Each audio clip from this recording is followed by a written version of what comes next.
시청자 여러분 안녕하십니까? 헬로티비 뉴스입니다. 은평구 의회가 24일부터 임시회에 들어갔습니다. 가사 스트레스 해소 지원 조례안 등 16건의 안건이 심사대에 오릅니다. 손성혜 기자입니다. 제315회 은평구의회 임시회가 시작됐습니다. 의장을 대신해 의사복을 잡은 최락의 부의장은 개회사에서 민생 현안과 관련된 안건 처리가 예정된 만큼 안건 심사에 의정 역량을 발휘해달라고 의원들에게 당부했습니다. 여러 현안이 구체적으로 추진되는 중요한 시기인 만큼 동료 의원들께서는 안건 심사에 의정 역할을 발휘하여 주시고 주요 사업들이 국민의 뜻에 따라 내실 있게 진행될 수 있도록 발판을 마련해 주시길 부탁드립니다. 은평구회에는 이번 임시회에서 의원 발의 조례안 7건, 은평구청장 제출 안건 9건 등 총 16건의 안건을 다룰 예정입니다. 의원이 발의한 조례안 중에는 결혼 친화환경 조성에 관한 조례안, 청년 주거 안정 지원, 가사 스트레스 해소 지원 등 생활 밀착형 조례안이 다수 포함되어 있습니다. 많은 사람들이 스트레스를 받는 정도가 달라요. 그래서 일단 스트레스 지수를 좀 측정하는 거를 좀 지원을 하게 되고요. 또 그 정도의 차이에 따라서 여러 가지 이제 지원 사업, 심리 상담이든 그런 좀 간담회도 종종 마련을 하면서 좀 공감대 형성을 하면서 자연스럽게 좀 해소를 할 수 있는 자리 마련을 해주고 싶고요. 현장 방문 일정도 예정돼 있습니다. 재무건설위원회는 오는 28일 지난 12일 새벽 화재가 발생한 수색 재활용 집화장을 방문합니다. 구의원들은 현장을 방문해 은평구로부터 화재 피해 현황 등을 보고받고 재발 방지 대책 등을 주문할 계획입니다. 행정복지위원회는 29일 공공도서관 선진 사례 견학 일정으로 의정부 미술도서관과 음악도서관을 방문합니다. 은평구회는 오는 30일 제2차 본회의에서 상정된 안건을 처리하고 7일간의 임시회 일정을 모두 마무리할 계획입니다. 헬로티비 뉴스 손성혜입니다. 은평구 응암동 700번지와 755번지 일대에 3,000세대 규모의 아파트가 들어섭니다. 서울시는 23일 응암동 700, 755번지 일대 주택정비형 재개발구역 정비계획 결정안과 경관심의안을 수정 가결했다고 밝혔습니다. 이 지역에는 3,000세대 규모의 주택과 공영주차장, 공원, 복지시설 등이 들어설 예정입니다. 응암동 700번지와 755번지 두 재개발 지역은 2019년 도시재생 활성화 지역으로 선정됐지만 경사가 가파르고 건축물 노후화가 심해 재개발을 통한 주거 환경 개선 문제가 지속적으로 제기돼 왔습니다. 은평 지역 적십자 회비 납부율이 서울시 25개 자치구 중 가장 높은 것으로 나타났습니다. 올해 적십자 회비 납부율을 조사한 결과 은평구의 모금액은 1억 9,200여만 원, 납부율은 16.4%로 집계됐습니다. 이는 서울시 평균 7.6%의 2배가 넘는 수치로 은평구는 18년 연속 서울시 25개 자치구 중 적십자 회비 납부율 1위를 기록했습니다. 적십자 회비는 취약계층 지원과 재난구호에 사용됩니다. 23일 오전 10시 41분쯤 은평구 진관동 광역자원순환센터에서 불이 났습니다. 불은 광역자원순환센터 지하 4층 플라스틱 폐기물 더미에서 났습니다. 신고를 받고 소방관들이 현장에 도착했을 때는 소화기를 이용해 자체 진화가 완료된 상태였습니다. 화재 당시 센터 내부에는 작업자 35명이 있었으며 다행히 인명피해는 없는 것으로 확인됐습니다. 양천구가 어린이날 연휴 기간 중 보호자 부재 등으로 결식이 우려되는 아동에게 도시락을 지원합니다. 지원 대상은 동주민센터를 통해 추천된 결식 우려 초등학생 100명입니다. 도시락은 간편조리식 식사류와 간식 등 19종, 3일분이며 오는 29일부터 각 가정에 배달됩니다. 학교 과학실험실 안전사고 예방을 위한 대책 마련이 시급하다는 지적이 서울시 의회에서 나왔습니다. 2021년부터 올해 3월까지 초중고등학교 과학실험실 안전사고 현황을 보면 초등학교 7건, 중학교 8건 등 총 24건의 사고가 발생했습니다. 도성훈 인천시 교육감이 6월 조기 대선을 앞두고 각 정당과 대선 후보들에게 교육 지속 발전과 공공성 강화를 위한 3대 교육 정책을 공식 제안했습니다. 도교육감은 교육 재정 안정화를 위해 고등학교 무상교육의 국가 책임 법제화와 고등 평생교육 재정교부금 신설, 공립학교 국유재산 변상금 부과 취소 및 무상사용 허가 등을 제시했습니다. 또 교원 정원제도 개선과 특수교사 법정 정원 확보, 지방공무원 정원 증원 등 학교 현장 인력 부족 문제 해소를 촉구했습니다. 도교육감은 이와 함께 국가교육위원회 중심의 민관산학협력 거버넌스 확대 구축과 과열 입시 경쟁 해소와 미래지향적 대입제도 개편 필요성을 강조했습니다. 경기도가 납북자 가족 모임에 대북전단 살포를 무산시켰다고 24일 밝혔습니다. 납북자 가족 모임은 지난 23일 오전 11시 경기도 파주시 임진각에서 대북전단을 살포하겠다고 예고했는데요. 경기도 특별사법경찰단은 행사 전일부터 24시간 현장 상황에 대비하는 한편 집회 장소를 포함한 대북 풍선 부양 예상지를 중심으로 순찰을 강화했습니다. 특히 당일인 23일에는 94명의 수사관을 현장에 배치해 대북전단 살포를 저지했고 경찰 및 파주시 관계자 300여 명은 안전사고에 대비했는데요. 한편 경기도는 접경 지역 주민들의 안전을 위해 지난해 10월 16일부터 파주와 연천, 김포를 위험구역으로 설정하고 대북전단 살포 관련 비상대응 체계를 유지하고 있습니다.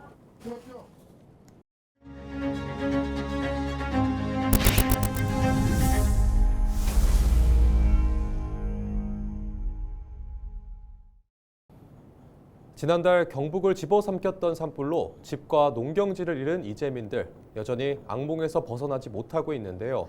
이들을 돕기 위한 온정이 전국에서 계속 답지하고 있습니다.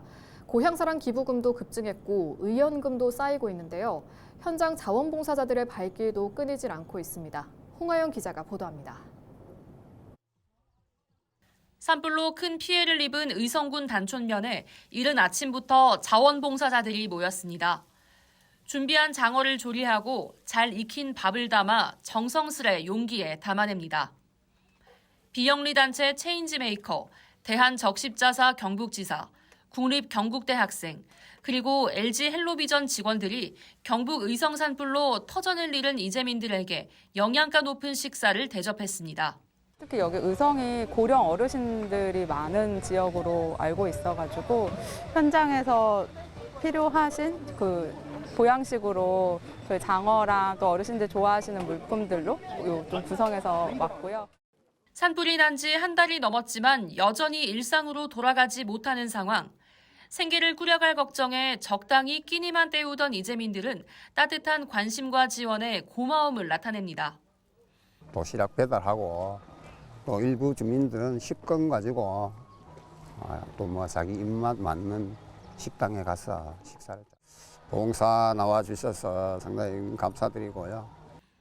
산불 피해로 경북 의성에서 주택 350여 채가 불에 타고 주민 500여 명이 여전히 집으로 돌아가지 못하는 안타까운 상황이 알려지자 전국 곳곳에서 도움의 손길이 전해지고 있습니다.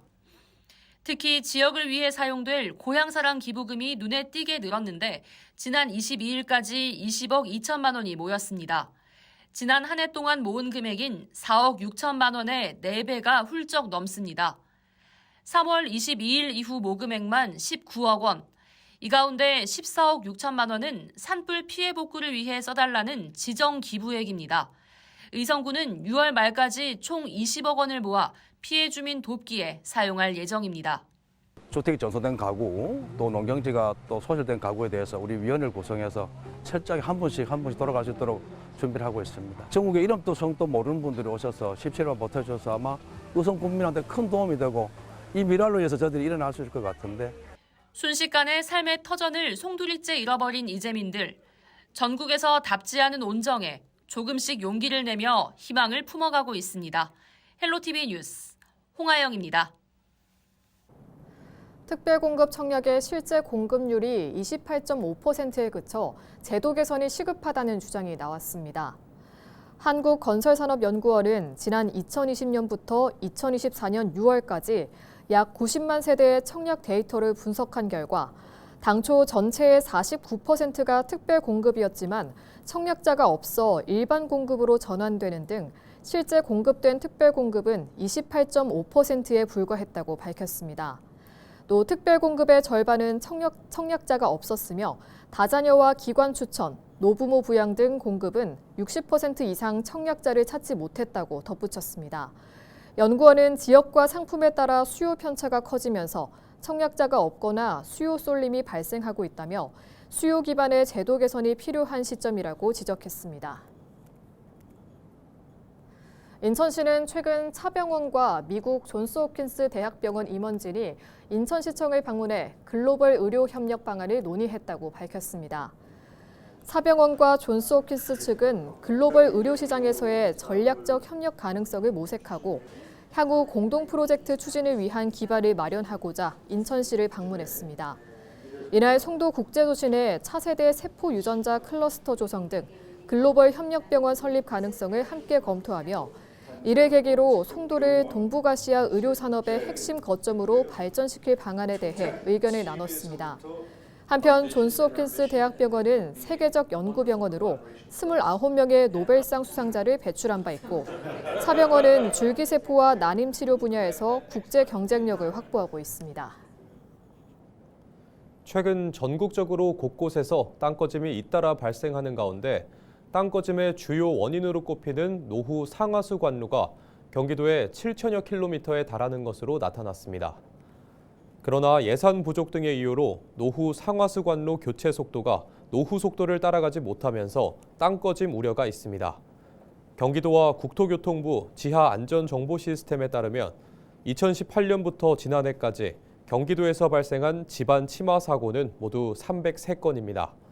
2023년 말 기준 도내 긴급 보수가 필요한 노후 상수관로는 6,368km, 하수관로는 866km입니다. 경기도 관계자는 예산을 들여 노후 상하수관 교체 작업을 진행하고 있지만 교체하는 데 시간이 걸리다 보니 교체 속도보다 노후관 발생이 더 빠른 실정이라며 시민 안전을 위해서라도 예산 지원이 시급하다고 말했습니다. 경기도가 1,000명 고용을 목표로 뿌리산업 맞춤형 일자리 지원을 추진합니다. 도는 지역체감형 일자리 프로젝트를 통해 도내 뿌리산업 5대 전략업종의 고용을 활성화한다는 방침인데요. 도의 지역체감형 일자리 프로젝트는 고용노동부의 2025년 지역산업 맞춤형 일자리 사업 공모에도 선정됐습니다. 이번 사업은 청년과 중장년층의 노동시장 진입을 촉진하고 만성 인력난을 겪고 있는 뿌리 기업의 인력 수급 불균형을 해소하는 것을 목표로 하고 있는데요. 도는 맞춤형 인력 양성과 고용 유지를 위해 총 32억 원을 투입합니다. 지난 2월 출생아 수가 전년 같은 기간에 비해 622명 증가했습니다. 혼인 증가 등의 영향으로 2월 출생아 수가 11년 만에 증가세로 전환한 겁니다. 월별 출생아 수와 혼인 건수는 각각 8개월, 11개월째 늘고 있습니다. 지난 23일 통계청 2월 인구 동향에 따르면 지난 2월 출생아는 2만 35명으로 1년 전보다 622명 증가했습니다. 경기도에서 지난해 2월에 비해 올해 2월 310명 늘었습니다.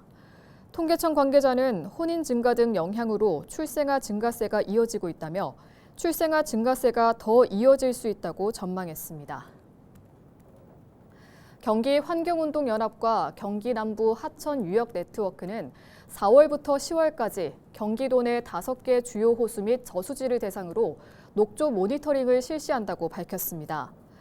모니터링 대상은 왕송호수와 기흥호수, 서호저수지, 고삼저수지, 평택호 등 5곳이며 총 10회에 걸쳐 채수 및 녹조 검사가 진행될 예정입니다.